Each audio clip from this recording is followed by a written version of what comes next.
Question 1 is 5 marks. The question asks two questions here. First part is asking you to find the model class, and the second part asks to find an estimate for the mean. Let's do this together. So anything in handwriting is not given. I did it for the sake of time. So let's first do the model class. The model class is the class that's opposite to the biggest frequency. So we focus on this frequency here. Which one is the biggest number? 26, 40, 16, 10, and 8. 40 is the biggest number. So the opposite class is the model class. So this is the answer here. The model class is 5 is less than or equals to 10. And that's 1 mark. Now the second part says estimate the mean. Let's do it quickly. So what I did, I first found the midpoints. So these here are the midpoints. If you don't know how to find it, you add 0 plus 5 is 5. Divide by 2 is 2.5. Similarly, 5 plus 10 is 15. Divide by 2 is 7.5. And so on. What else I did is I multiplied the midpoint times the frequency. So 2.5 times 26 is 65. 7.5 times 40 is that. And I did the same here. And then I added them all to make 920. And the sum of the frequency is 100. So to find the estimate for the mean, you just do 920 divided by 100, which is 9.2. And that's 5 nice marks for this question. Always try to get question 1 correct. You get it correct, the rest of the exam will be easy. Now, let's go to question 2. Question 2 is 6 marks. The question says, Anna makes cups. Each cup costs 6 Swiss francs to make. Anna puts the cups into boxes to sell. Each box contains 4 cups. Anna sells 8 boxes of cups for a total of 2,160 Swiss francs. Work out the percentage profit Anna makes. That's a nice question. So the first thing, what's the percentage profit? Whenever the question asks to find the percentage profit, this is it. Let's write PF. It's the profit that she makes divide by the cost times 100. So now we need to know the cost first. To know the cost, we need to know how many cups did she make. So let's see. So she sold 80 boxes and each box contains 4 cups. That means the number of cups is equal to 80 times 4. It's 8 boxes. Each box has 4 cups in it. It's 320. This is calculator allowed, it's alright. So it's 320. Now let's see the cost of these 320. They say each cup costs 6 Swiss francs to make. So that means the cost is equal to the number of cups, 320, times 6. Let's use the calculator for that. I think it's 192, but let's use the calculator. If it's 1 plus 1 in the exam, just use the calculator. So 320 times 6, yeah, it's 192. And then add this nice 0. So it's 1920 So this is the cost. Now, how much did she sold them? The selling price, she sold them for 2,160. Okay, so now, if it cost her 1,920 and she sold it for 2,160, how much is the profit she made? She made 2,160 minus 1,920. That's the profit she get. So let's do that on the calculator again. 2160 minus 1920. So she made 240 Swiss francs. Now to calculate the profit percentage,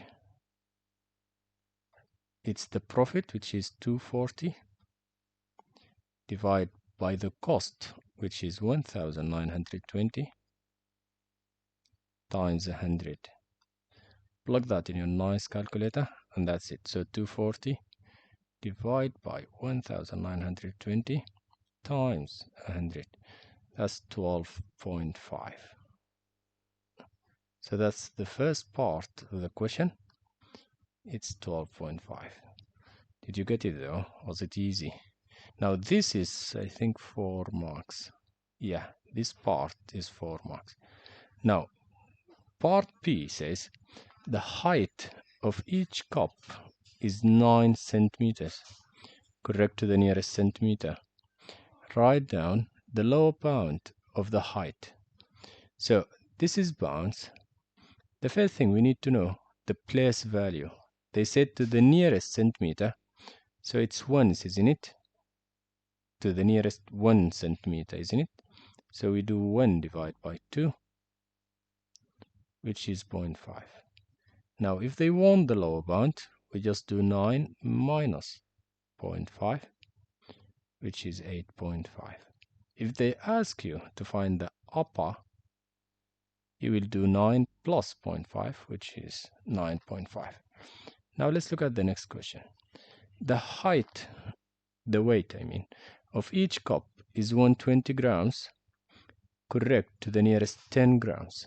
The place value here is 10. So we do 10 divided by 2, the place value divided by 2, which is 5. Since they ask you to find the upper, we do 120 plus 5, which is 125. And that's your nice, easy peasy 6 marks. How was it? Was it easy? Question 3 is 4 marks. The question gave you this nice shape here. And then they told you AB, this line, and BC, this line, are part of a polygon. And they ask you to find the number of sides of this polygon. Right. From now on, whenever the question asks you to find the number of sides of a polygon, think of the exterior angle. This is important. You see how nice is this handwriting? Okay, so this is, think of the exterior angle. So let's first find this angle, and then we will see how it goes. Now, we know at this point it's 360, isn't it? So we will add these two, and then do 360 minus the sum. 50 plus 148 is equal to 198. And then we do 360 minus 198. This is calculate aloud. So it's 162. Now this angle here is 162. Now we know this is an interior angle of some polygon. We can find the exterior angle because the exterior plus the interior make 180, isn't it? So we will just do 180 minus the interior. It gives you the exterior. So what's 180 minus 160 is 20, minus 2 is 18. So the exterior angle is 18. If you have the exterior angle, the interior angle, the number of sides, n, is equal to 360 divided by the exterior. Plug this in your calculator, and I think it gives you 20. And that's your final answer. That's your 4 marks. So this nice polygon has 20 sides, and that's 4 marks. You see how easy. If you try to do n minus 2 times 180 to get n, oh goodness, that will just take all your exam time. You want the number of sides of a polygon? Find the exterior angle, and then do 360 divided by the exterior angle, and that's your nice answer. Question 4, it looks fun. Question 4 is 4 marks. It has A, B, and C, 3 parts. So part A says x to the power of 5 times x to the power of 7 equals x to the power of m. Find the value of m. This is an easy peasy one. If it's some multiplication, we add the indices. So it's equals to x to the power of 5 plus 7, which is x to the power of 12. So this is equal to x to the power of m, isn't it? If x equals x, that means m equals 12. So m equals 12, and that's it. Now the second part says y to the power of 8 divided by y to the power of 3 equals y to the power of n. What's n? Similarly, if it's division, we subtract. So it's going to be y to the power of 8 minus 3, which is equals to y to the power of 5. That means n equals 5. Last part says simplify fully. Many students struggle here. This is where we get many mistakes. Let's do it the easy peasy way. You see these 3 here? Split this 3 into each one of them. Give this one a 3, give this one a 3, and give this one a 3. So your question would look something like 5 to the power of 3, a to the power of 4 to the power of 3, r squared to the power of 3. So we want it to be fair, so we give each one of them a 3. Now for this part here, it's 5 to the power of 3. Plug this in your calculator, it gives you 125. Now for this part, the law of indices says if you have 2 indices, multiply them. So it's going to be a to the power of 4 times 3, which is 12, and you will have r to the power of 2 times 3, which is 6. And that's your 4 nice easy marks. That's it. Now let's try question 5. Question 5 is 3 marks. This is this is reverse percentages. The question says in a sale, normal prices are reduced by 28%. The sale price of a watch is 198 euros. Work out the normal price of this watch. That's very good. Now, if the prices are reduced by 28%, that means if someone goes there, they will pay 28% less. So what we will pay is 100% minus 28%. That means people will pay 72%. Did you get this part? Alright.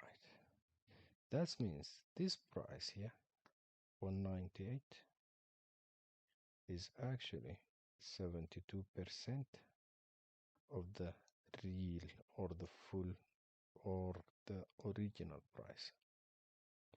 This is 72%. So the question asks you to find the normal price. The normal, the original, is always 100%. So now, how do we get 100%? We first find 1%.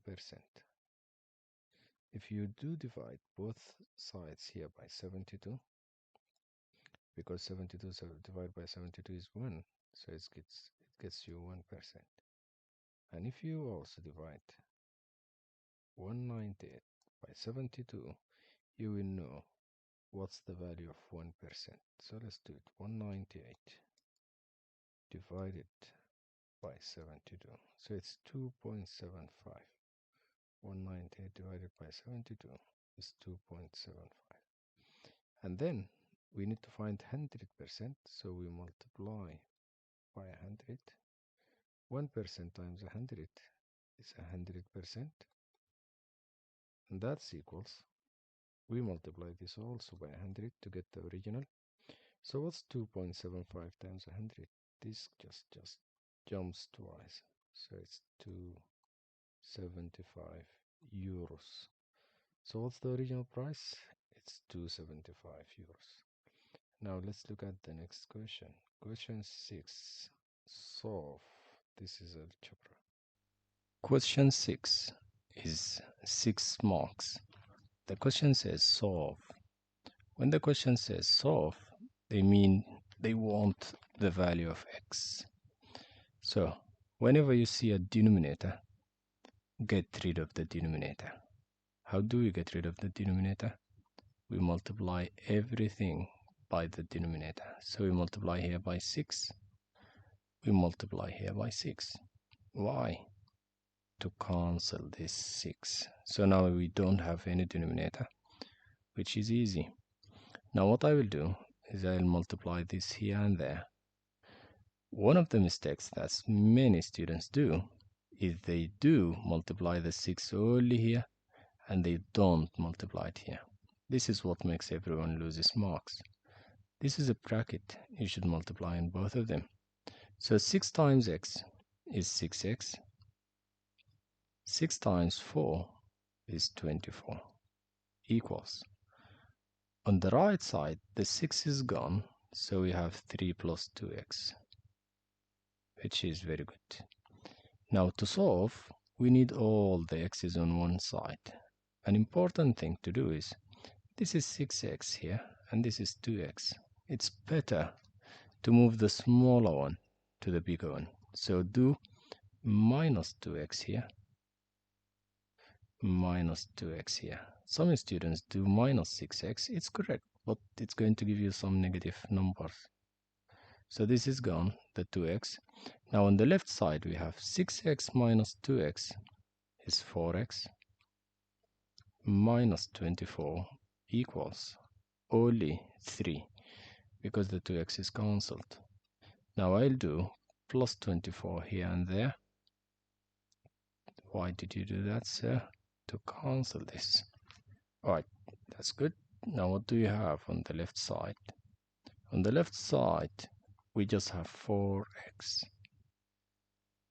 On the right side, we have 3 plus 24, which is 27. To get only x, we divide by 4. We divide by 4. This 4 is gone, so you have x equal 27 divided by 4. So that's 6.75, I think. It is. Or you can write 6 3/4. Anyways, this is a calculator allowed, so don't worry. You will just write this in your calculator and it gives you the correct answer. And this is your 4 marks, I think. But no, this is 3 marks.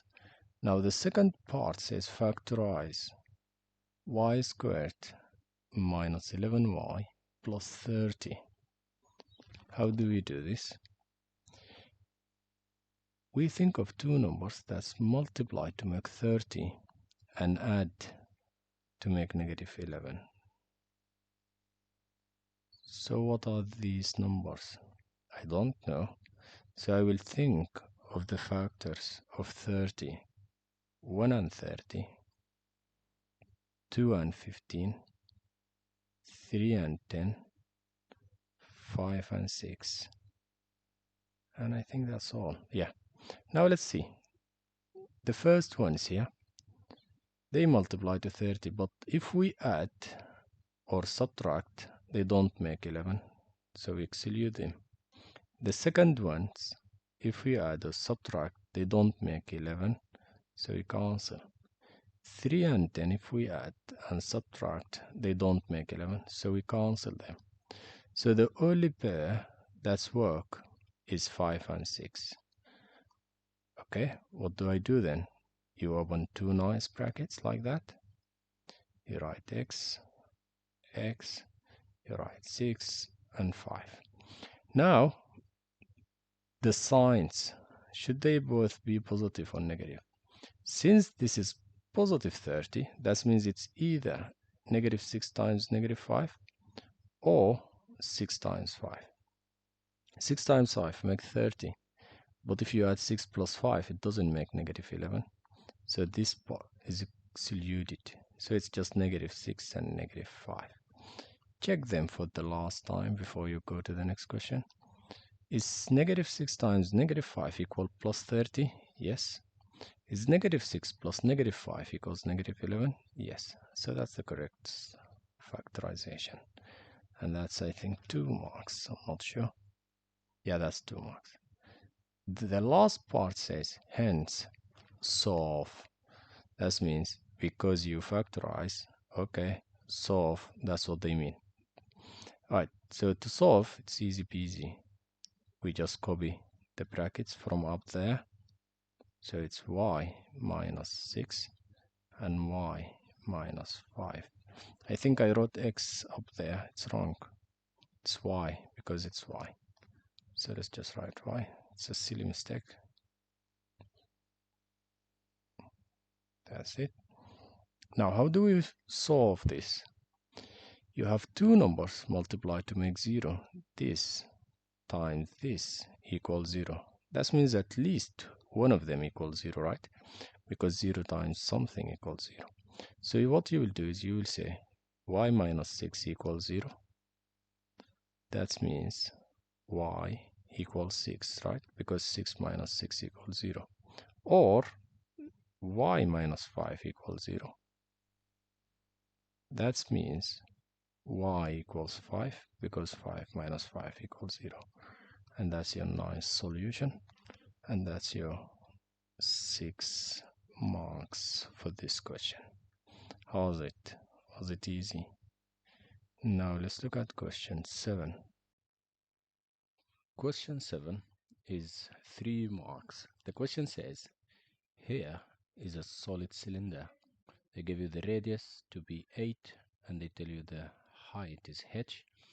And then they said the volume of this cylinder is 3,892 centimeters cube. The question asks to find the value of h. This is a nice question. We'll solve now. So if you would like to try it, you can pause the video. Now, what's the volume of the cylinder? Since they give you the volume down here, the first thing you think of is how do you find the volume of the cylinder? The volume is equal to pi r squared h. This is a strange r, but this is r, which is the radius. Now, did they give you the volume? Yes. What is it? 3,982 is equal to pi times the radius squared, which is 8 squared, times h. What are we looking for? Is h. So we will get rid of this pi 8 squared. We'll divide both sides by pi times 8 squared. Divide both sides by pi times 8 squared. Now this here will be cancelled. Then you will have left, you'll have h left alone, which is good. So h equals 3,982 divided by pi times 8 squared. This is calculator allowed, so you just plug this in your calculator and it gives you the answer. So 3,982 divided by pi times 64. That gave me 19.804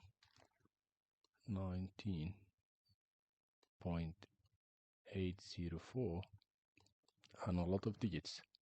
Now let's go down here and the question says give your answer to one decimal place. To one decimal place, h equals 19.8 And that's your 3 nice marks. Let's look at the question 8, standard form, fun. Question 8 is 4 marks. So standard form has 3 parts, part A, B, and C. And that's it. Let's start. You can pause and try it yourself. The first part says, write 520 million in a standard form. Let's first write 520 million. Oh, this is very big. So it's 5. Oh, this is a nice 5. 520, and then million is 6 zeros. Now, to write a number in a standard form, we need it to be less than 10 and one or more than 1. So we need it to be 5.2. So it's going to be 5.2 because it's more than 1 and less than 10. Then count how many jumps did you jump to get back to here. So it's 1, 2, 3, 4, 5, 6, 7, 8. So it's going to be 5.2 times 10 to the power of 8. And that's it. How many steps did you get back? That's the number of zeros. Then write this number 8.79 times 10 to the power of negative 5 as ordinary number.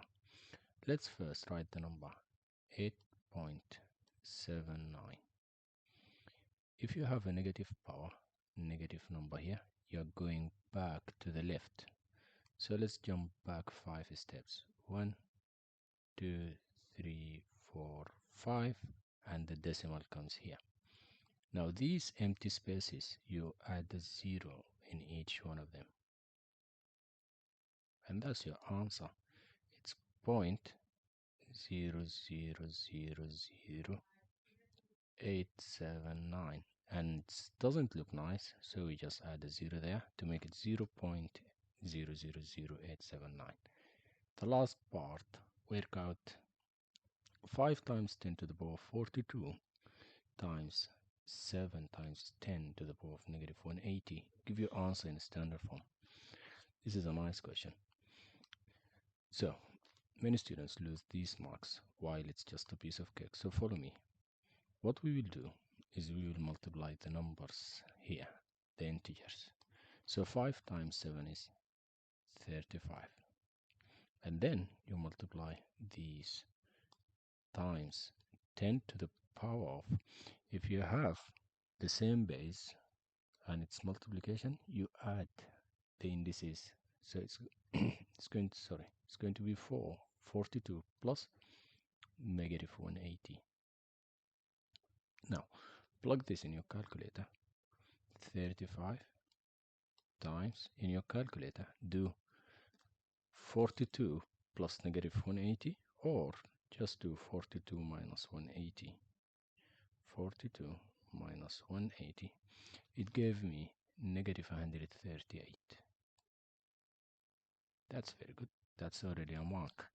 Now to put it in a standard form, we need this number here, 35, to be 3.5, because the standard form, it should be between 1 and 10, right? Now let's see what happens in this case.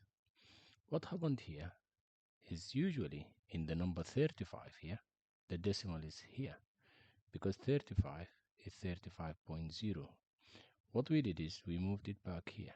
We moved it back one step, so the negative increases to be more negative. So it's going to be 10 to the power of negative 1 to be, it increases to be more to the positive. So it's going to be negative 137. What I tell my students to think of is,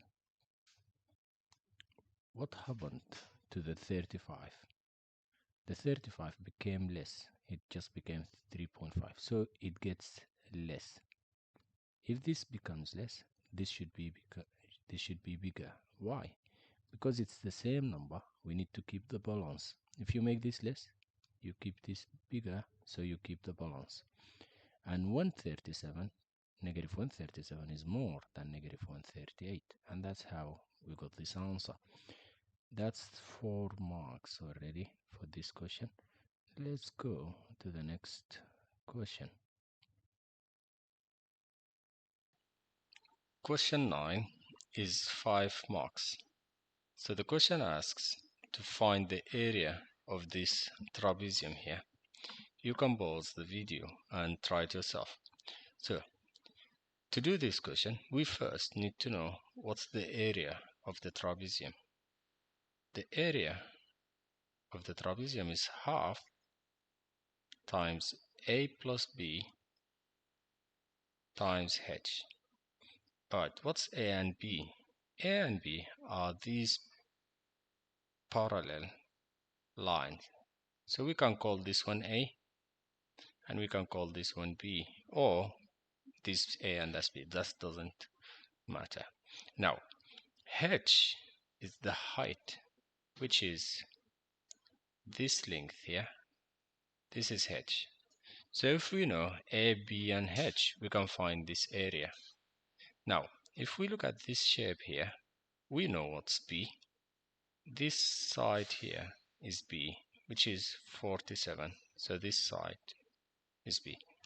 So this is 47. Now let's just write it up here.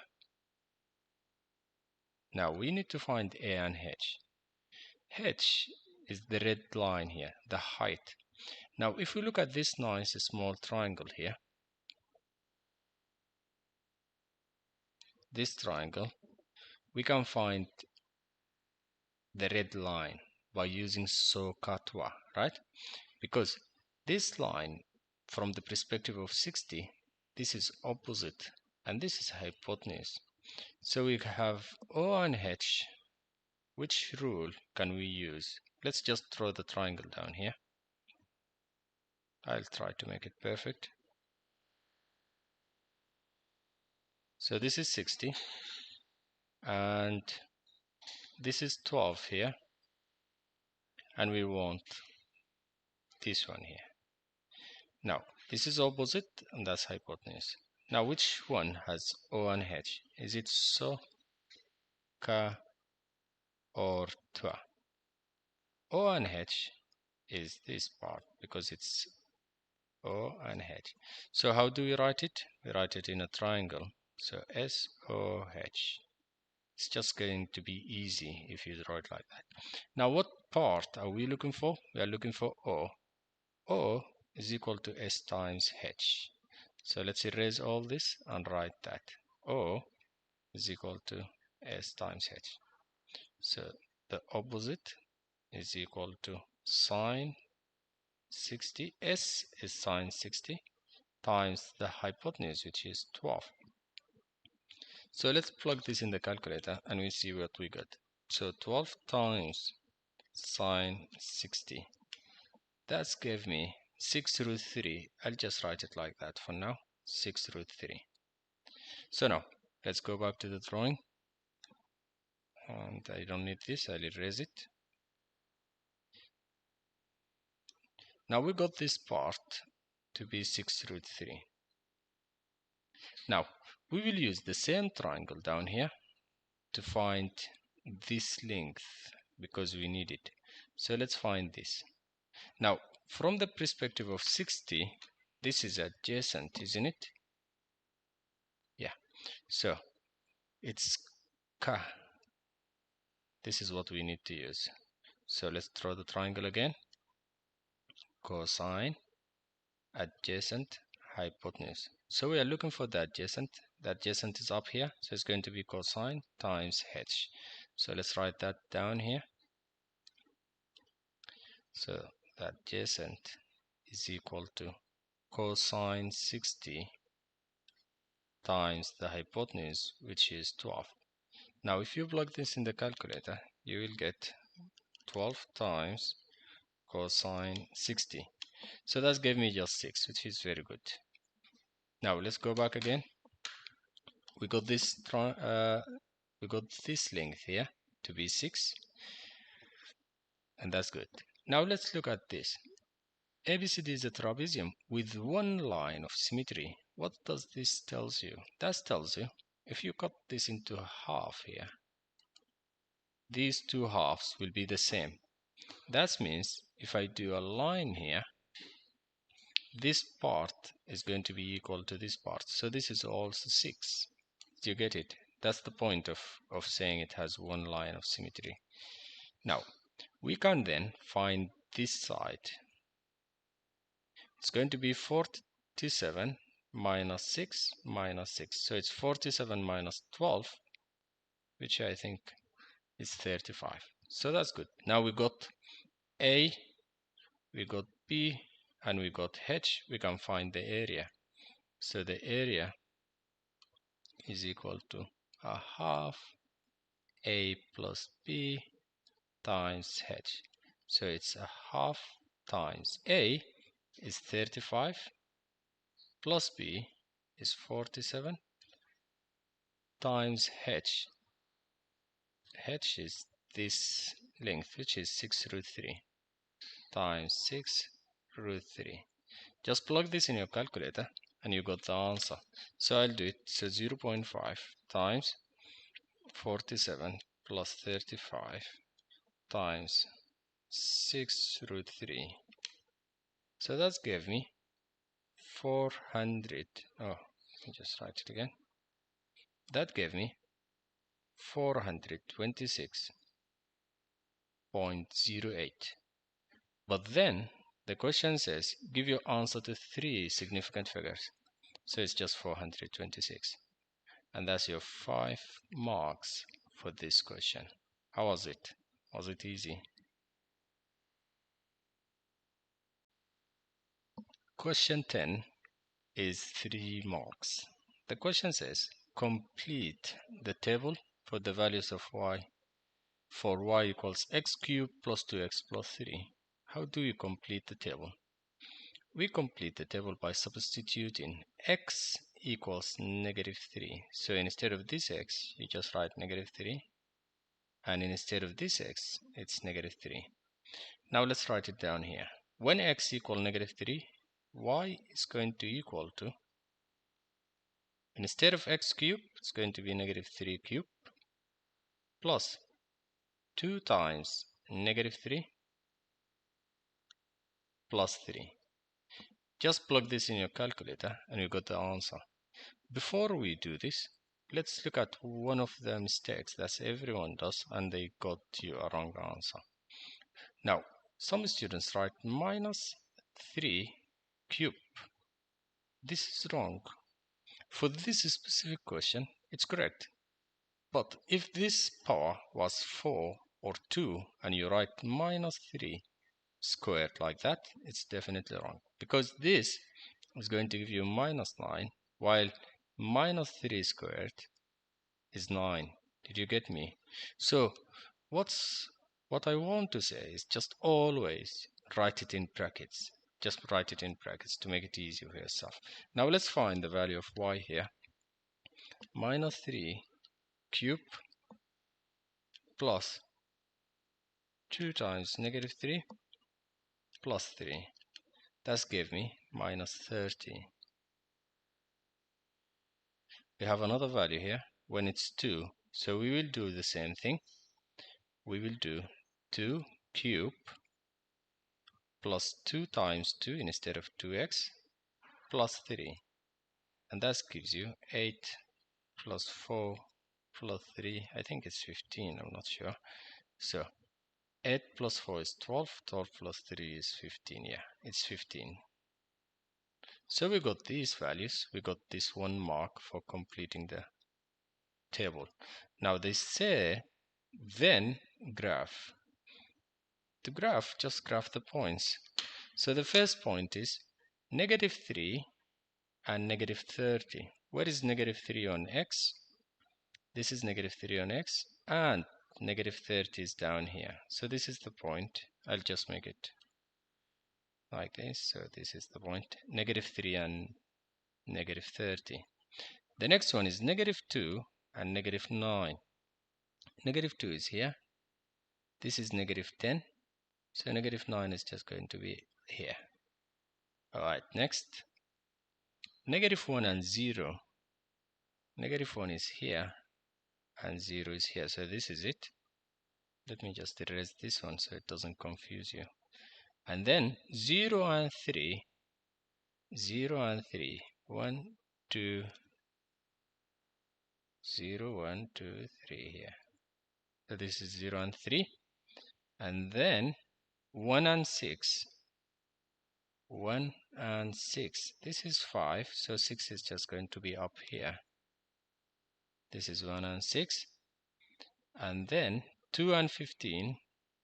15 is exactly in the middle between 10 and 20. So 2 and 15 here. Finally, 3 and 36. 3 and 36. This is 3 here. This is 30. This is 3 and 30. 3 and 35. 3 and 36 is here. And that's it. What we will do now is we will just connect these with a line. I'll try to make it perfect. Okay. It doesn't look nice, but you got the idea, right? So that's your graph, and that's your 3 marks for this question.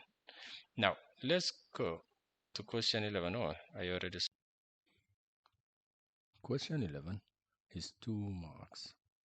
The question gives you part of a circle, which is this part here, and they tell you OA equal OC, which is 16, and the angle given is 140. Then the question asks you to find the area of this sector. So the area of the sector is pi r squared, which is the area of the circle, times the angle given, divided by 360. And that's it. This is the area of this sector. So plug the values. It's pi times, what's the radius of a circle? The radius is this, which is 16. So it's 16 squared times 140 divided by 360. Now this is a calculator allowed question. So plug this in your calculator. It gives you 312.763001. Since the question asks to give you answer to 3 significant figures, we need to take just the first 3 numbers and round up or down. So this is 1, 2, 3. The next number is 7, so we add 1 to the 2. So your answer is 313. And that's it for this question. This is 2 marks. Now let's look at question 12. Express. Question 12 is 3 marks. The question says express this fraction 5 over 4 plus x minus 3 over 6x as a single fraction in its simplest form. This is important. Now, to do this question, there are different ways. What I recommend is just do the butterfly method. Some students try to find the least common multiple. This is a waste of time. I'm not sure, it's up to you, but I think it's a waste of time. What I will do is I will just start by multiplying these. 4 times 6x is 24x. This is called the butterfly method in fractions. And then I will multiply this. 5 times 6x is 30x plus, and then we multiply these. So 4 times x minus 3. 4 times x is 4x, and 4 times 3 is 12, so it's negative 12. Many students will just do 4 times x, and they will not do 4 times negative 3, which is definitely not giving you the full mark. It's actually losing every mark. So make sure you multiply the 4 here, and you multiply the 4 there. Now what do we do after this? We just collect like terms. So 30x plus 4x is 34x minus 12 divided by 24x. This is a fine, nice answer. But then the question says in its simplest form. Have you noticed all these can be divided by 2? Yes, so divide everything by 2. Now, 34 divided by 2 is 17. So this is 17x minus 12 divided by 2 is 6. 24 divided by 2 is 12x. And that's your final answer. You can't do anything else. Some students will cancel the x's, or some students will do 17 minus 6. You can't do any of these because they are not like terms. You can't do that. This is the final answer here. All right, let's go and look at the next question. Question 13. Question 13, gosh, this is a lot of words. Charlotte. Question 13 is 3 marks. The question says, Charlotte bought an apartment for $750,000. In the first year, the value of the apartment decreased by 4%. Let's stop here. If the main value, the original value, is 100%, and then it's decreased by 4%, so that means after 1 year, the value will be 100% minus 4%, because it's decreased, it means minus, which is 96%. So to know the value of the apartment after the first year, we do 750,000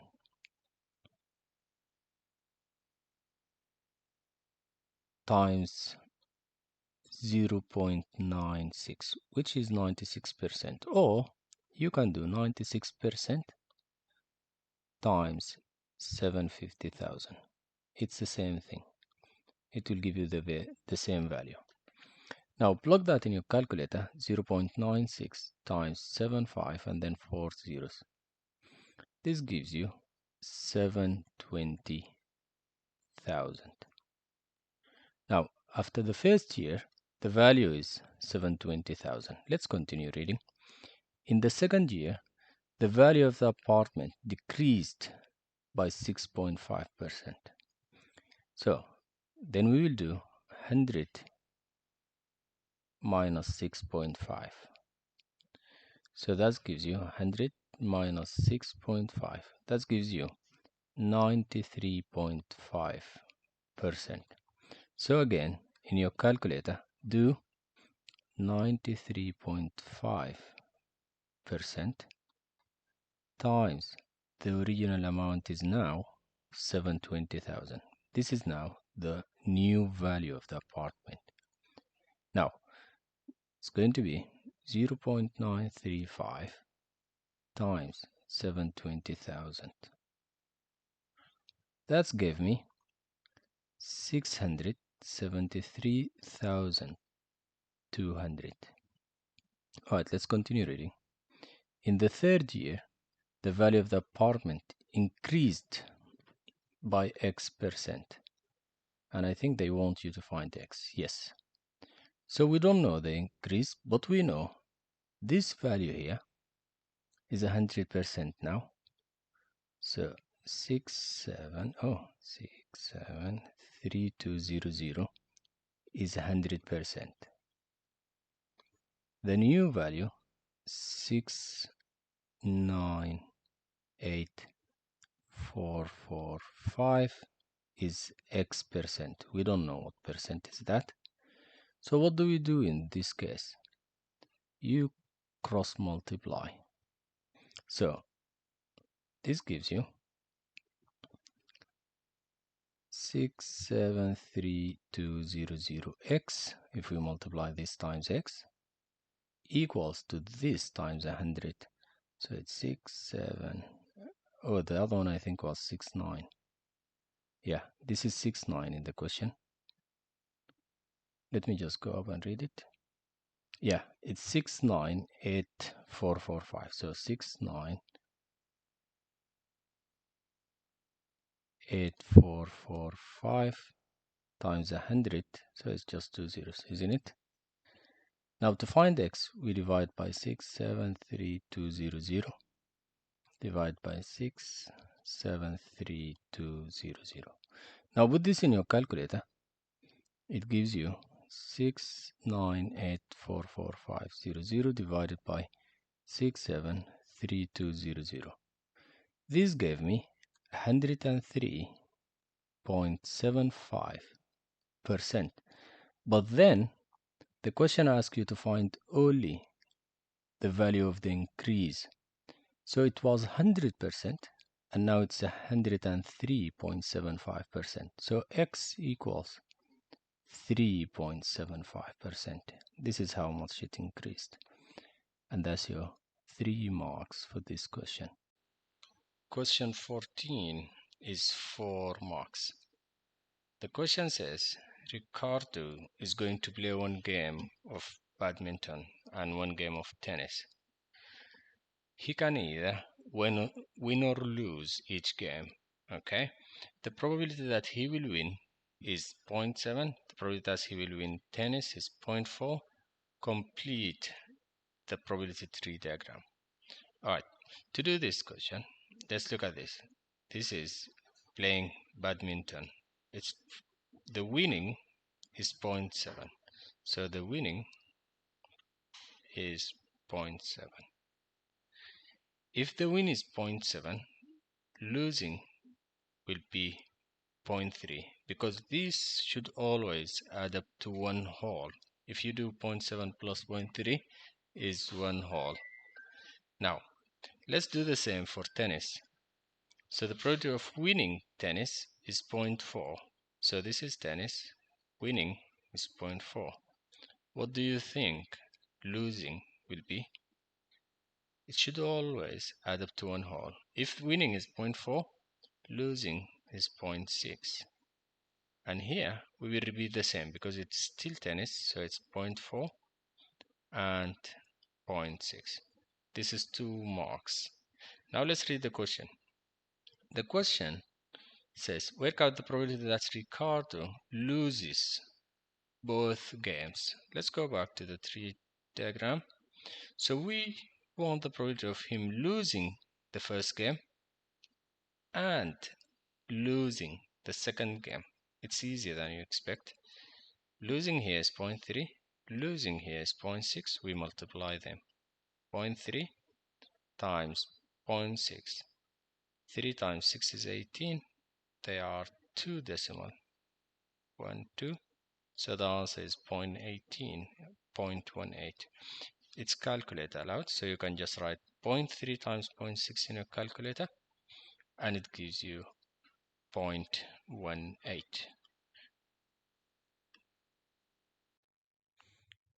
Question 15 is 4 marks. The question has 2 parts.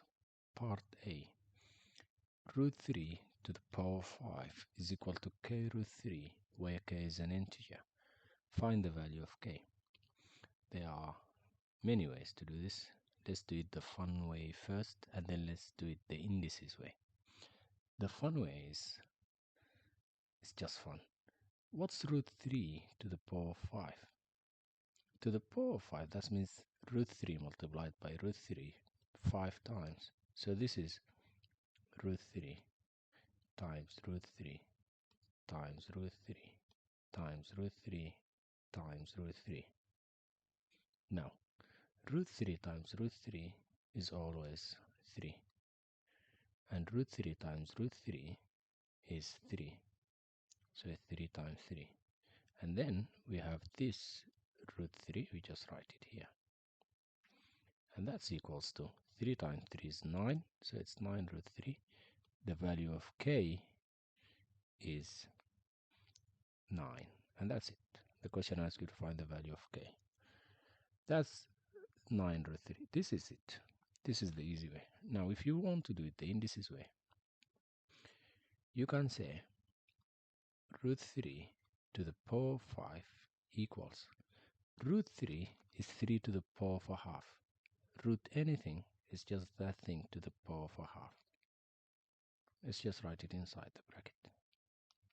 So root 3 is 3 to the power of a half, and all this to the power of 5. Now the indices says, if you have 2 indices, you multiply them, right?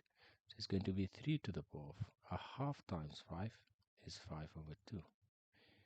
Now, this will give you, let me just move this up. It's very slow, I don't know why.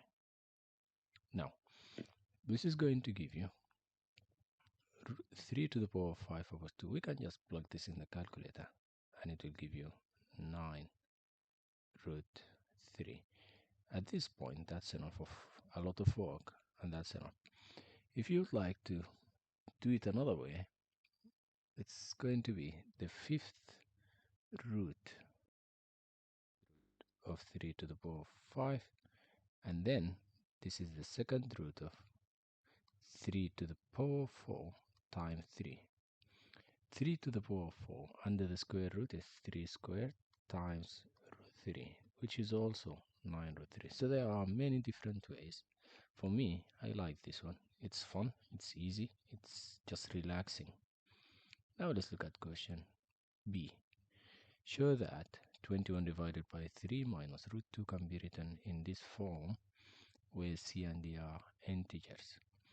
Once I marked the student's paper and the question says, I think C or whatever letter, they said the letter should be a prime number. And the student got an answer of 8.2, I remember.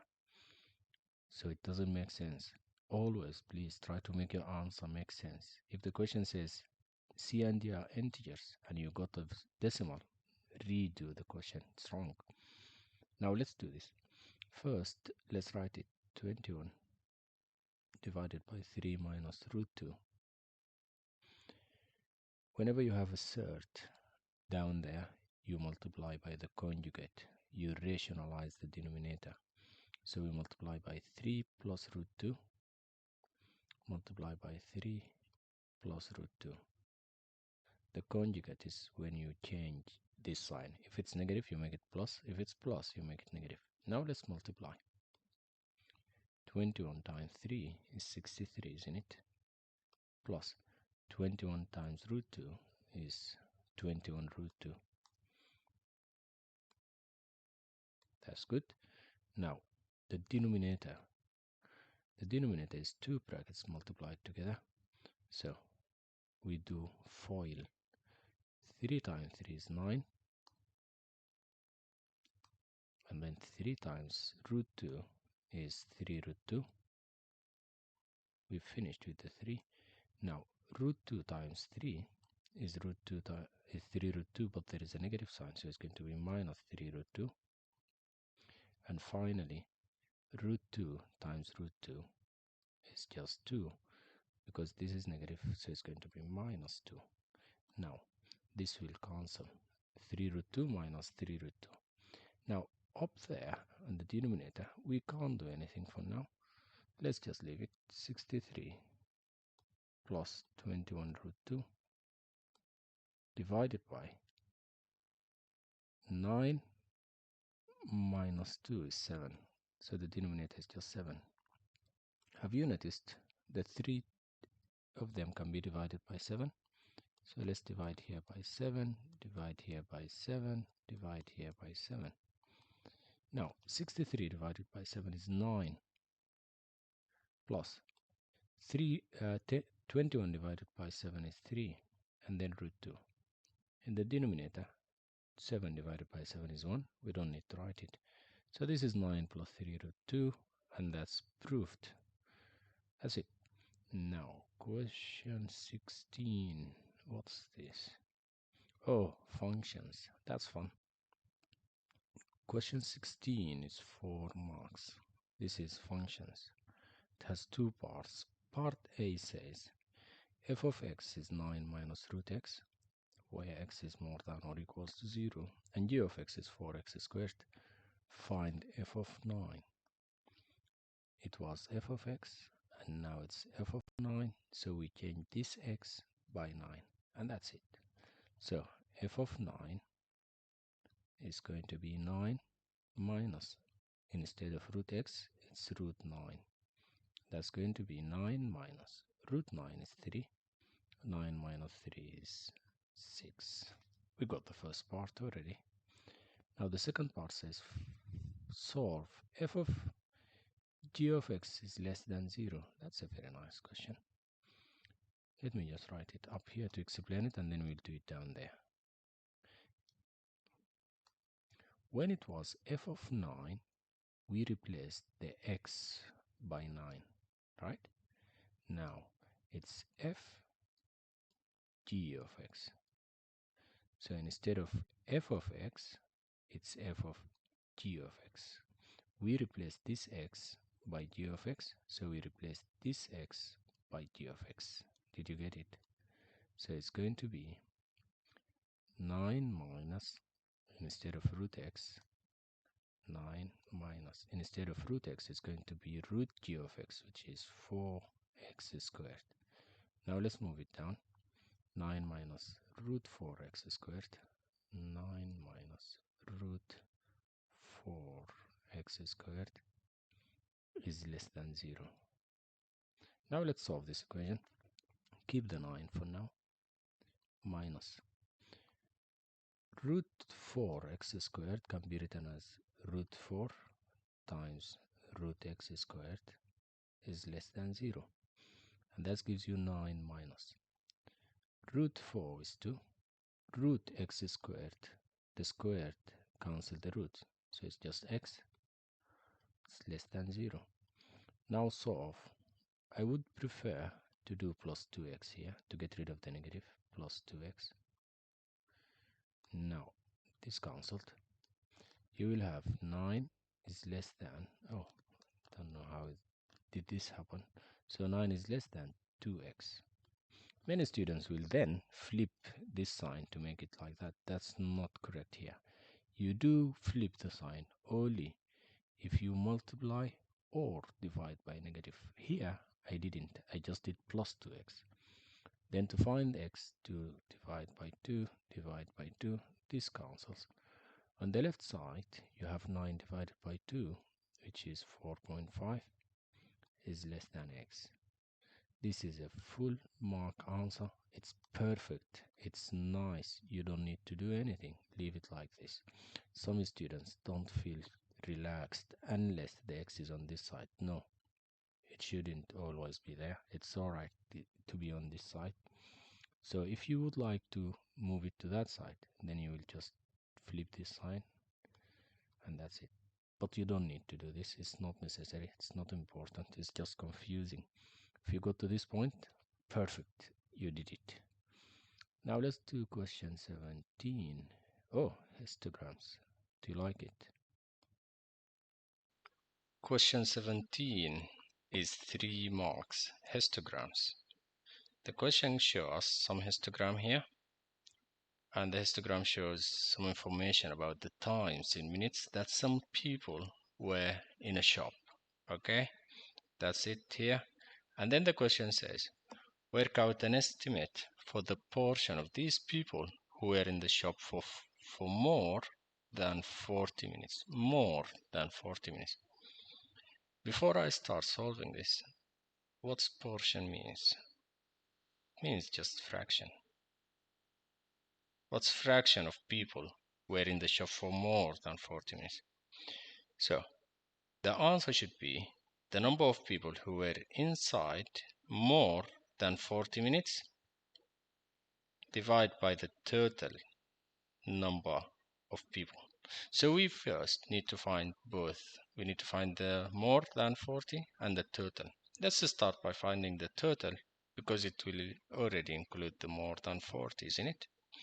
Okay, now let's go up here. How do we find the people, the number? The number of people is just this area. To find the number of people here, you find this area. You find this area, and so on. So it's just finding the area. Now, for the first area, this is 10, and this is 2.5, isn't it? So 10 times 2.5, oh, what if you don't know it's 2.5? How do you know? So this is 1, that's 2, and then count 1, 2, 3, 4, 5. So it's 2.5. That's why I said it's 2.5. So what we will do, we'll do 10 times 2.5, which is 25. Now for this part, it's 1, 2, 3, 4, 5 times 4, right? 5 times 4 is 20. This is 5 and this is 4. So it's 20. Okay, and the next one, can you try it? So this is 10 and this is 5. So it's 15 times, this is 3.5 here. That means this is 3.6. So it's 15 times 3.6. I'll just use the calculator for this one. 15 times 3.6 is 54. Good job. Now here, this is 20 times 0.5. 20 times 0.5 is 10, isn't it? So all this is 10. Now this is 10 because it's from 50 to 60. 10 times, so this is 1.5, 1.6, 1.7. 10 times 1.7 is 17. This question is calculator allowed, so you will be able to use the calculator.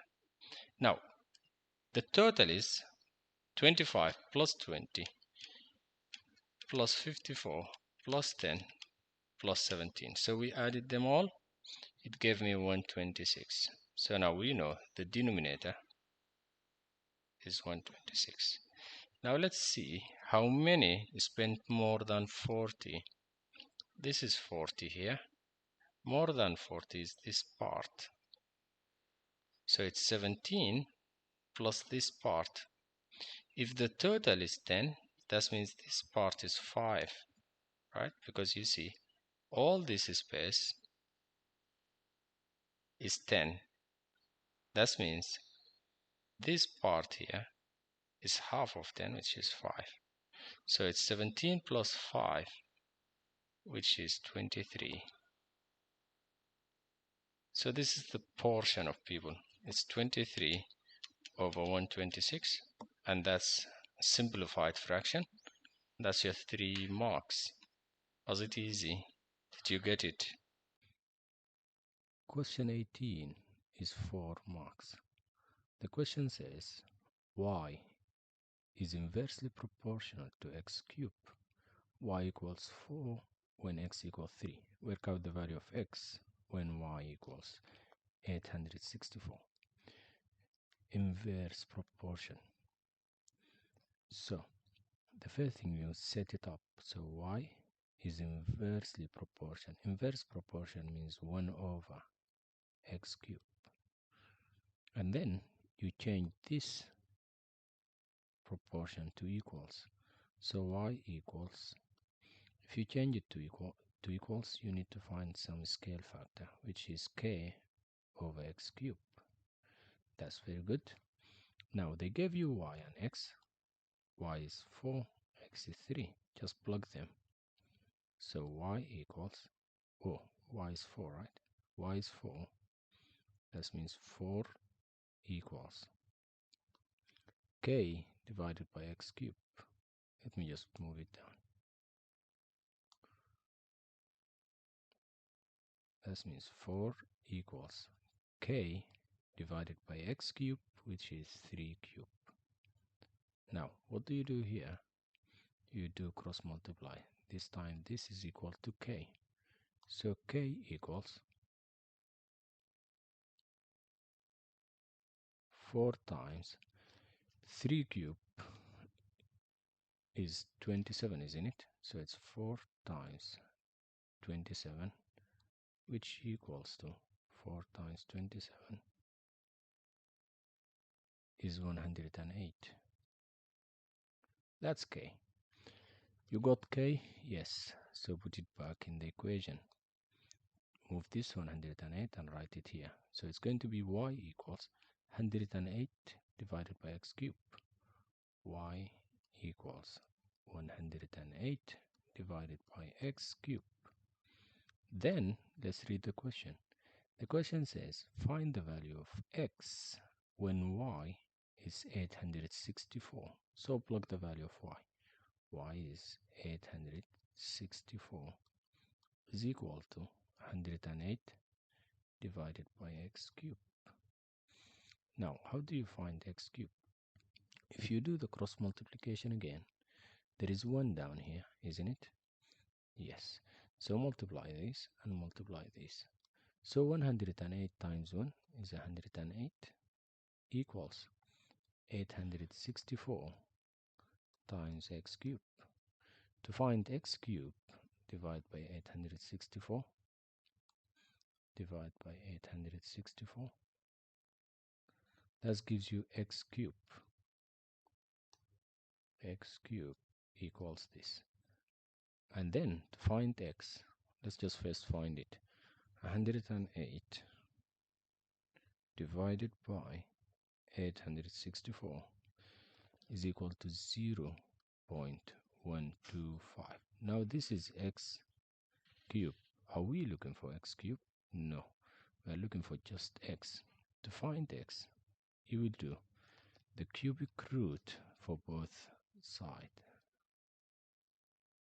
The cubic root. That gives you x equals. So let's see what's the cubic root of 0.125. It's just 0.5. And that's your final answer. How was it? Was it easy? That's 4 marks. Now let's look at question 19. We almost finished with this paper. That's a lot. That's very good. Question 19 is 2 marks. It's transformation of functions. I'll solve this question and then I'll add similar scenarios to make you ready, because most of students don't understand this. So let's start by answering the question. The question says the equation of a curve is y equals f of x. There is only one minimum point on the curve. The coordinates of this minimum point are 8 and -12. Write down the coordinates of the minimum point with this equation, y equals f of x plus 3. Now, to do that, let me just zoom in. To do this, if it's plus outside the x, you add 3 to the y. So it's 8, we don't change the x, and we add 3 to the y. So -12 plus 3 is -9, so our new point is just 8 and -9, and that's the answer of this question. Now, f of 2x, the 2 is multiplied inside the function. In such case, we divide x by 2. So our main point was 8 and -12, right? The point that they gave us in the question is 8 and -12. So when it's f of 2x, you just divide the x by 2. So your answer is 4 and -12. And that's it for this question. Now let's have some scenarios. What happens if this is -3? If it's -3, we do -3 here. So it's going to be 8 and -12. -3 is -15. Now, what if it was f of x plus 3? If the 3 was inside, not outside like that, if the 3 is inside, you take away 3 from x. So instead of 8, it's going to be 8 minus 3, so your answer will be 5 and -12. Okay, now here, what if the 2 was outside? What if the question says y equals 2 f of x? If the 2 is inside like this, we divide the x by 2. If the 2 is outside, you multiply the y by 2. So instead of 8 and -12, we don't change the x, we just leave it, and we multiply the y by 2. -12 times 2 is -24. Alright, so there is a whole video explaining everything on this. If you didn't understand what I'm doing here, you'll just find it in the description. Have a look at that. Alright, that's all for this question. Let's go to the next question. Question 20 is 5 marks. The question asks to work out the length of BC. So we want to find this length here. You can pause the video and try it yourself. So, to do this question, there is no right angle. So don't think of using Pythagoras. Don't think of using SOHCAHTOA as well, because they both work for right angles. Now, we do have two sides here. If we find this side, it will help us a lot. So, let's call this small a because it's opposite to capital A. And let's call this small b. And let's call this small d. Now, think of using the cosine rule to find this. The cosine rule says a squared is equal to b squared plus c squared. But here we have d, so I'll just write plus d squared minus 2bd cosine the angle between them, which is a here. Cosine a. Now let's substitute the values. A is what we're looking for, is equal to b is 12.8 squared plus d 9.4 squared. You can write brackets if you want, minus 2 times 12.8 times 9.4 cosine the angle, which is 72. Now if we do this, it will give us a squared. To find a, we just do the square root of answer. So what I will write in my calculator, I write all this under the square root. So let's write it. Square root of 12.8 squared plus 9.4 squared minus 2 times 12.8 times 9.4 cosine 72. That gave me 13.35. Let me just write it. 13.33557. It's not a final answer, so please don't round it. Just leave it like that. Now let's look at this triangle up here. I'll mark it in green. If you look at this triangle, we can use the sine rule to find this side. Now, this side is opposite to this angle down here. So let's write the sine rule. I'll just erase everything here.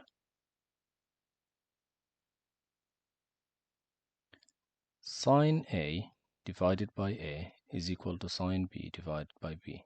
In an easier way, sine the angle divided by the opposite side. So sine 39 divided by the opposite side, which is BC, is equal to sine 54 divided by the opposite side of 54, which is this long number 13.3355. But you have it as answer in your calculator, so divide by answer. Now, how do you find BC? The cross multiplication says if you want to find BC, just divide by the opposite of BC. So we'll divide by this. So we'll do answer times sine 39 divided by sine 54. So let's write that in the calculator. So answer times sine 39 divided by sine 54. That gave me 10.373531. The question says give your answer to 3 significant figures. So it's going to be 10.4. And that's your 5 nice marks for this question. Was it fast? You didn't get it? Was it easy? Did you understand? comment. Thank you. Bye. Question 21 is 3 marks. This is where everyone gets it wrong. Let's understand this question and do it step by step. So the question says, a box contains 20 counters. 9 of them are red, 7 of them are yellow, 4 of them are green. Alex takes at random 3 counters. Work out the probability that exactly 2 of the 3 are the same color. 2 of the 3 are the same color. So that means we need them to be, for example, they can be red, red, and not red. Or it can be yellow, yellow, and not yellow. It can also be green, green, and not green, right? So we need 2 of the 3 to be the same color. So it's red, red, not red, yellow, yellow, not yellow, something like that. It can also be red, not red, and red. It can also be not red, red and red. So here it can be yellow, not yellow, and yellow, or not yellow, yellow and yellow. Similarly, it can be green, not green and green, not green and green and green. So these are the outcomes. This is what we expect. So let's do the first one here. Red, red, and not red.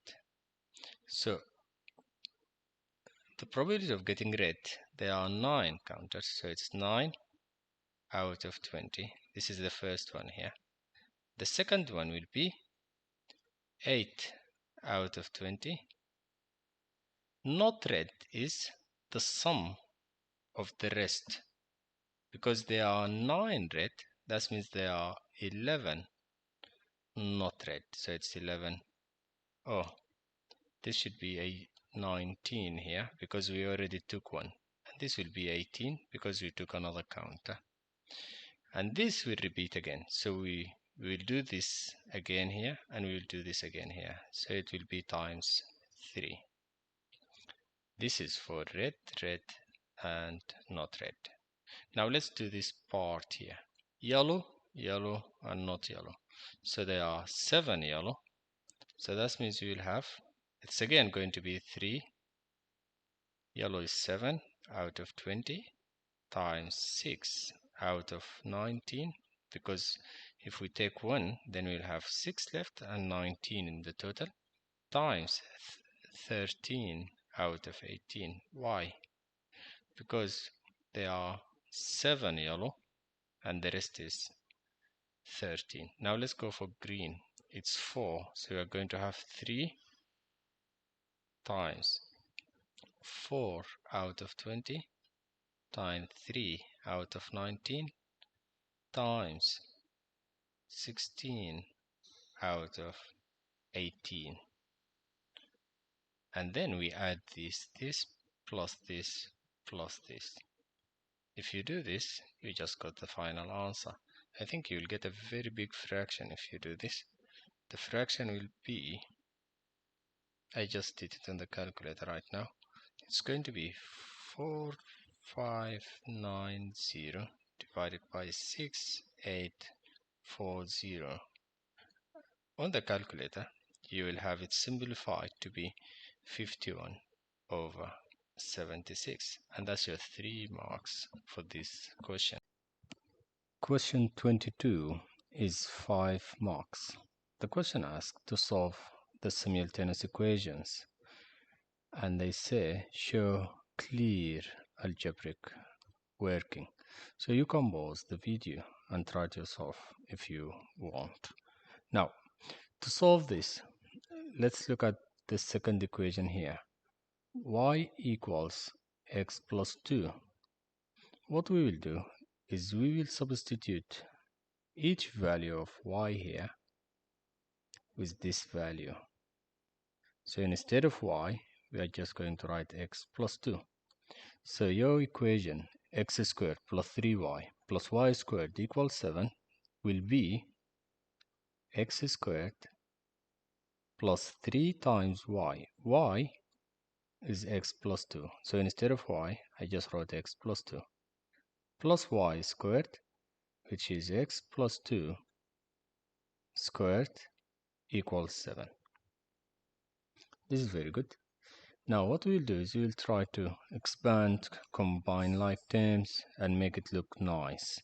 So x squared stays plus multiply the 3 inside, 3 times x and 3 times 2. 3 times x is 3x, 3 times 2 is 6 plus. Now how do we expand this here? X plus 2 squared. You can expand it by just saying the first one is squared, which is x squared, plus 2 times the first times the second, which is going to be 2 times x times 2, which is 4x, plus the second is square. 2 squared is 4, equals 7. If you didn't understand what I did now on expanding this, you can just do this. X plus 2 squared is equal to x plus 2 times x plus 2, isn't it? So this is x plus 2 squared. And then x times x is x squared. X times 2 is 2x. 2 times x is 2x. And 2 times 2 is 4. And if you do add these, x squared, 2x plus 2x is 4x. And plus 4. So we got the same thing. So it's up to you. You can expand by FOIL, or you can just know it's the first one is squared plus the 2 times the first times the second plus the second is square. Now let's combine like terms. X squared looks like x squared, so it's 2x squared. 3x looks like 4x, so it's 7x. Plus 6 and 4 is 10, equals 7, right? Then what I will do, I'll make it equal 0 because I want to solve quadratic equation. So I'll do minus 7 on both sides. This 7 is cancelled, so there is nothing left on the right side. It's just 0. And 10 minus 7 is 3. So this is just plus 3. Now let's solve this quadratic equation. 2x squared plus 7x plus 3 equals 0. There are many different ways to solve this. I do want to solve it by completing the square. Let's complete the square. Or let's solve by the quadratic formula. X equal minus b plus or minus root b squared minus 4ac divided by 2a. Let's use the quadratic formula. Now what's a? A is what comes in front of the x squared, so it's 2. B is 7 and c is 3. Now plug these values here. X equals minus 7 plus or minus root b is 7, so it's 7 squared minus 4, this is brackets, not 17, minus 4 times a, which is 2, times c, which is 3, divide by 2 times a, which is 2 times 2. Now plug this in your calculator. First use plus and then use minus, and you'll get two values of x. Let me just do it quickly. Now, just a second. Now the first value of x I got is x equals negative a half, and then the second value of x equals negative 3. That's very good. Once you get the values of x, you need to find y. How do you find y? Let's go back here. Do you remember this equation here? Y equal x plus 2. So we'll just substitute here. Let's write it down. Y equals x plus 2. So when x equal negative a half, y equals -1/2 plus 2. It's going to give you 1.5. And when x equals -3, y is going to equal to -3 plus 2, and that gives you -1. Now you got two values of x, which are x equals -1/2, x equals -3. You got two values of y, which is -1 and 1.5. And that's your 5 marks for this question. Let's look at the next question. How was it? Was this easy? I don't know what's that. Oh, that's vectors. Nice question. Question 23 is 5 marks. This is vectors question. So let's look at the question. The question gave us this drawing. It looks like a strange looking star. Anyway, so the question says OAB is a triangle. Okay. P is the midpoint of OA. All right, this is important. So this is a midpoint. Q is a point on AB. So they didn't say this is a midpoint, so this is just a random point. Okay. ABR and PQR are straight lines. So this and this are straight lines. That's very important also.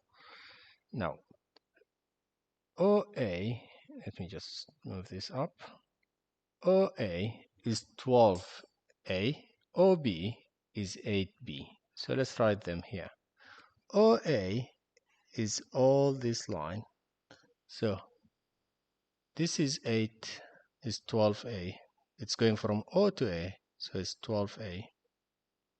And OB is this direction, it's 8B. They gave us this information. They said OA is 12 and OB is 8. Express AB in terms of A and B. So we need to find this here from A to B. To do that, we will go there and then we'll go here, right? So if we go this way, it's minus 12A because it's opposite. And if we come here, it's just 8B because it's the same direction. So we got it. We got the answer. So AB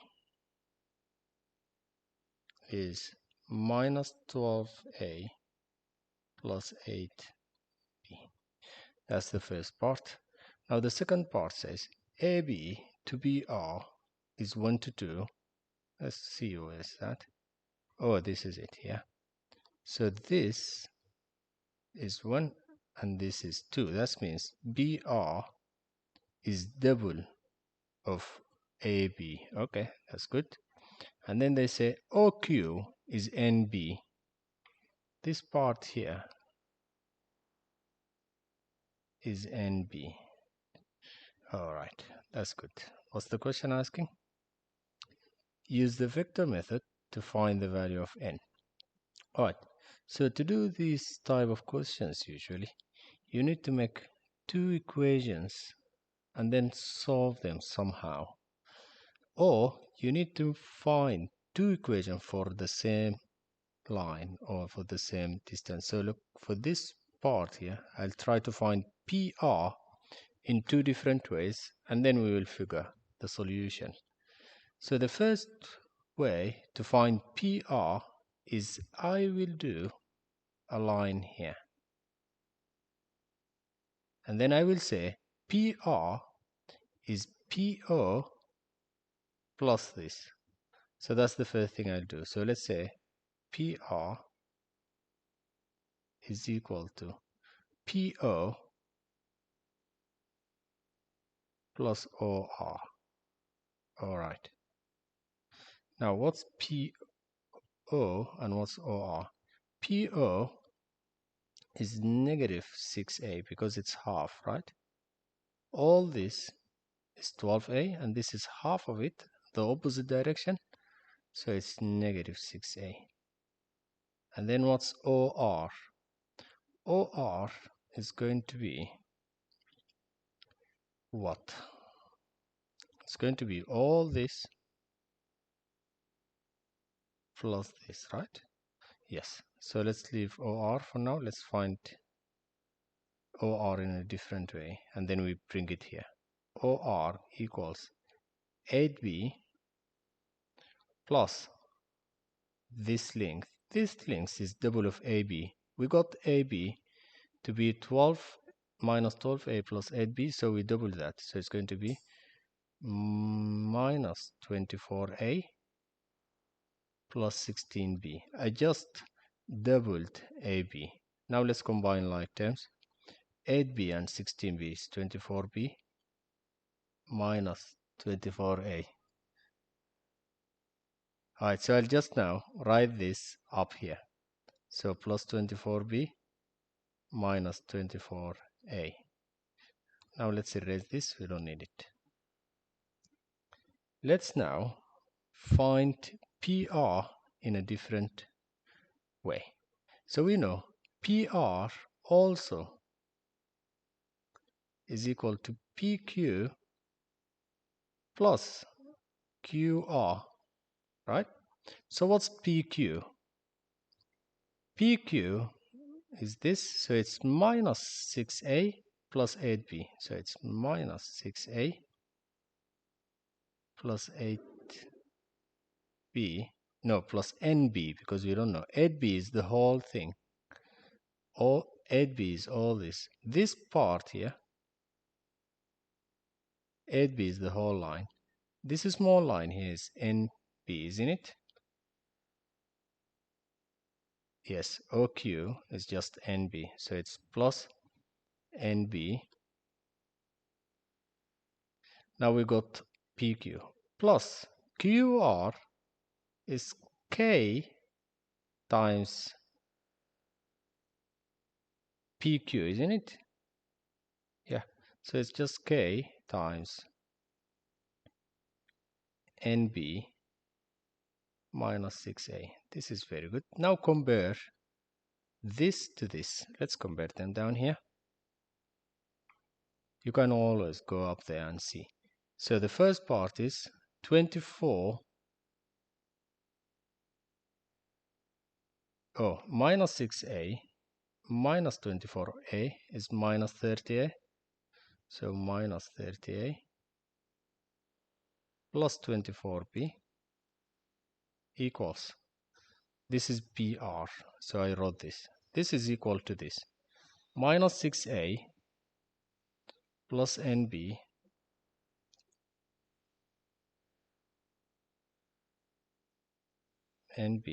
minus 6a plus nb. Now let's compare these things, and all this is multiplied by some type of vector of constant, which is k, because we don't know the length. Now if you compare the first part, let's first write it, minus 30a plus 24b equals minus 6ak plus nkb. Now 30a is equal to 6k, because the a and a are the same. That means 30 is equal to minus 6k, and that makes k to be negative 5. Oh, but it's minus 30, so k is equal to 5. And now substitute here. 24 is equal to knb. That means 24 is equal to 5n. We can ignore the b for now. We don't need it. So 24 is equal to 5n. That means n is equal to 24 divided by 5, which here I think is 4.8. And that's your answer for this question. These questions repeats, and it's the same idea, and it looks complicated, I know. It's just you need to practice it a lot, and then it goes by itself. You can just solve it. Alright, that's all. Bye.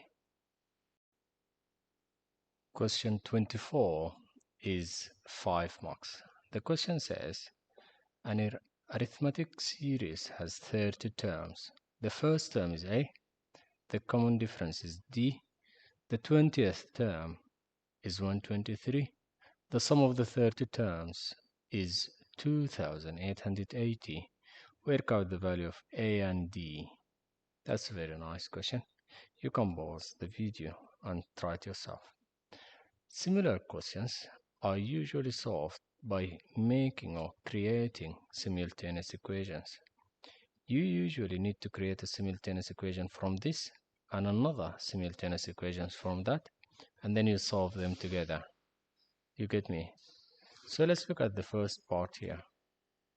The nth term is 120. The 20th term is 123. So let's write the nth term of the arithmetic sequence is equal to a plus n minus 1 times d, and this is not given in the formula sheet, so you need to know it. Now the 20th term, the 20th term will equal to a plus 20 minus 1 times d, right? So what's the 20th term? The 20th term is given and it's 123. So 123 is equal to a plus 20 minus 1 is 19. So it's 19d, and we can't do anything else. We'll just leave it here as equation 1. Now, we will look at the second information here. The sum of the 30 terms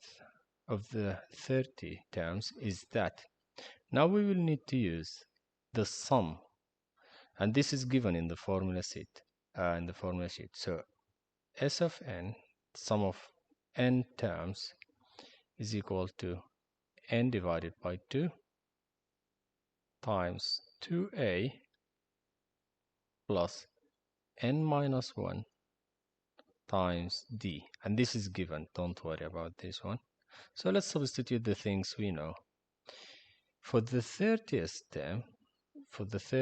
terms, the sum is 2880. So let's write, instead of Sn, we write the value of the sum is 2880 equals n divided by 2.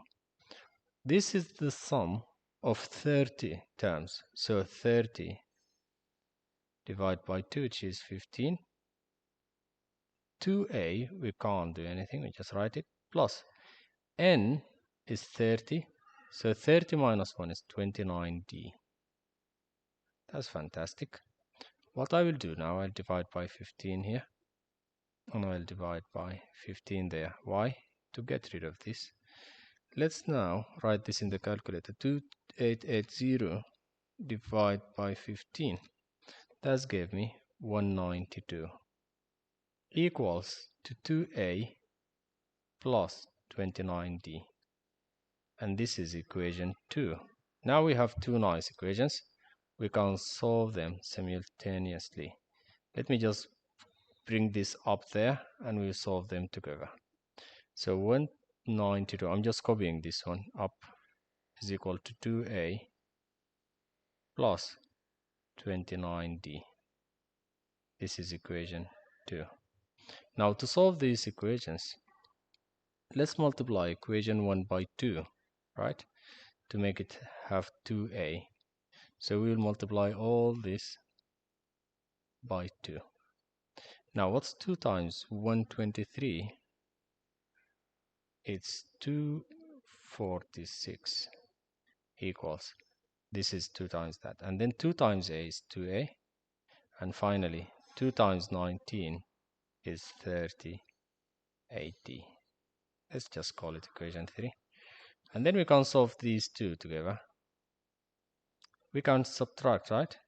So 192 minus 264, I'm doing subtraction, okay? 192 minus 246, that gave me negative 54,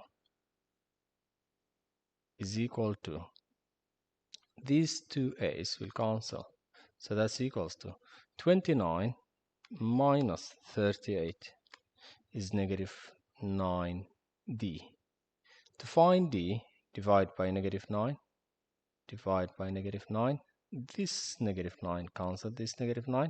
So you end up with D equals negative 54 divided by negative 9 is 6. Good. Now we need to find A. To find A, let's substitute in any of these equations. I do prefer to substitute in equation 1.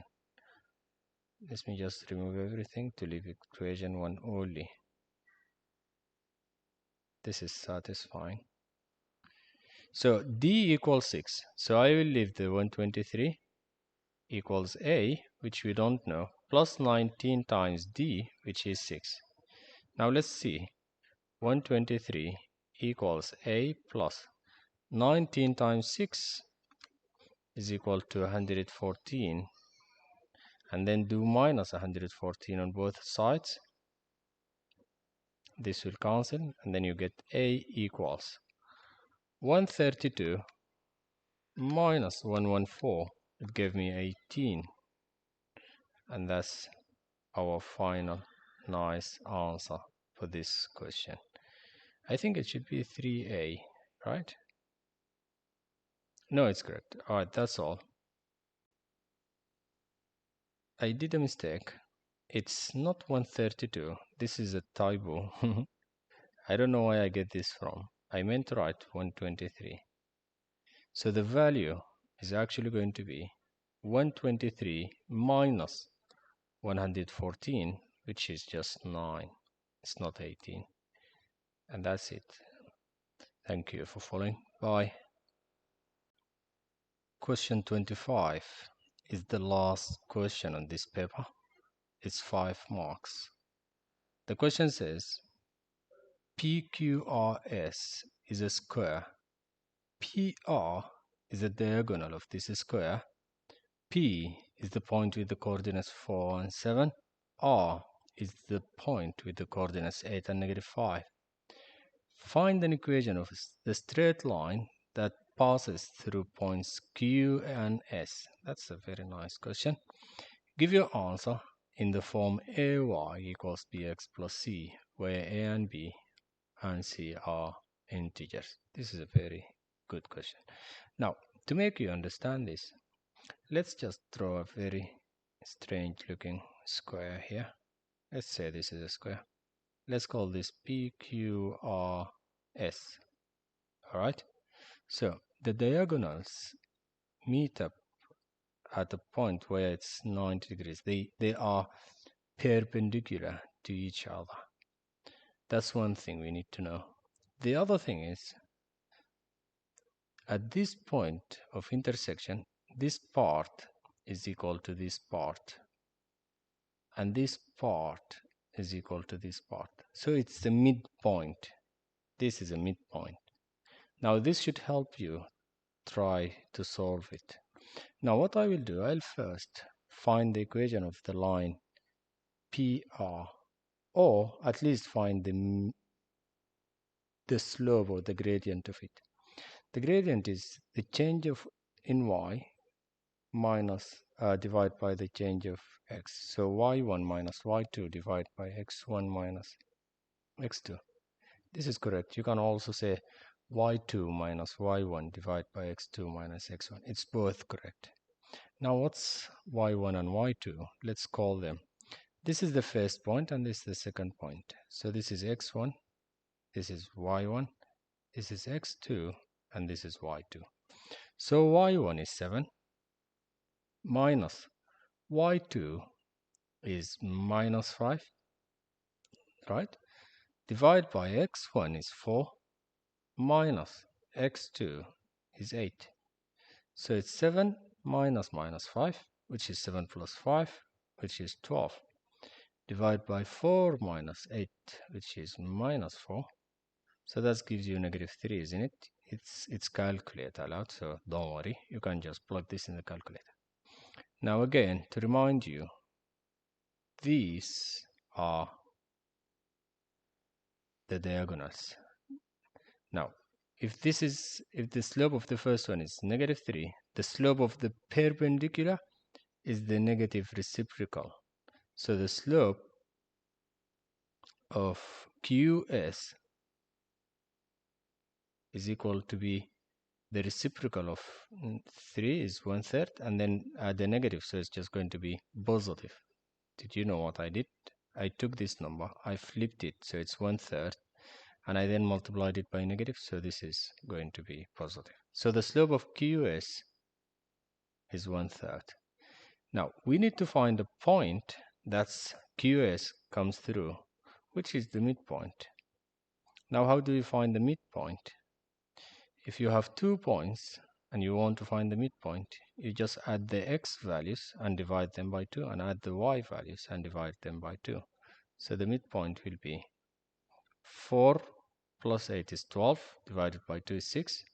7 plus negative 5 is 2, divided by 2 is 1. So we got the slope and we got a point, which is 6 and 1. If you have the slope and you have a point, can you write the equation of the line? Yes, we can. There are many ways to do that. I do prefer to use the slope in point to slope form, which is y minus y1 is equal to m x minus x1. Let's plug in the values.